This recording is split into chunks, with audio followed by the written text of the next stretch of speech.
இதே நேரம் அமைதியாகவும் நியாயமாகவும் நடைபெற்ற பொதுத் தேர்தல் என்பதாக சர்வதேச தேர்தல் கண்காணிப்பாளர்கள் நேற்றைய தினம் சான்றளித்திருக்கிறார்கள்.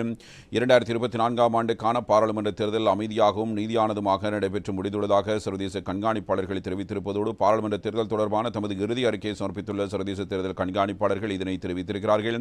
இதேவேளை நாட்டில் தேர்தல் கண்காணிப்பில் ஈடுபட்ட UNFL மற்றும் ஐரோப்பிய ஒன்றிய தேர்தல் கண்காணிப்பு குழுக்கள் தமது இறுதி அறிக்கைகளை இன்று தேர்தல் ஆணைக்குழுவிடம் கையளிக்கவிருக்கின்றன.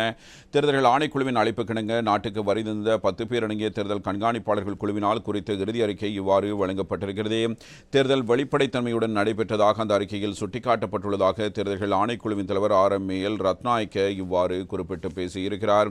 எனவே வெளிப்படைத்தன்மையுடன் எந்த ஒரு பிரச்சனையும் இல்லாமல் நடைபெற்று முடிந்த ஒரு தேர்தலாக இது அமைகிறது.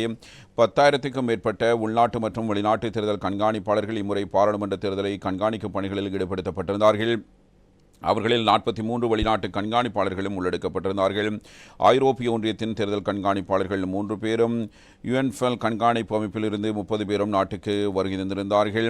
அத்துடன் அண்டை நாடுகளிலிருந்து 10 தேர்தல் கண்காணிப்பாளர்கள் நாட்டுக்கு வருகை தந்திருந்தார்கள். 10 அமைப்புகளை பிரதித்துவப்படுத்தி சுமார் 10,000 உள்ளூர் கண்காணிப்பாளர்கள் தேர்தல் கண்காணிப்பு பணிகளில் பங்கேற்றார்கள். சுதந்திரமானதும் நீதியானதுமான தேர்தலுக்காக மக்கள் அமைப்பு எனப்படும் பெஃப்ரல் அமைப்பின் சார்பில் 5,000 தேர்தல் கண்காணிப்பாளர்கள் கடமையில் ஈடுபடுத்தப்பட்டிருந்தார்கள். நடமாடும் தேர்தல் கண்காணிப்பு நடவடிக்கைகளுக்காக 8 அமைப்புகளுக்கு அனுமதி வழங்கப்பட்டிருந்தமை குறிப்பிடத்தக்க ஒரு முக்கியமான செய்தியாக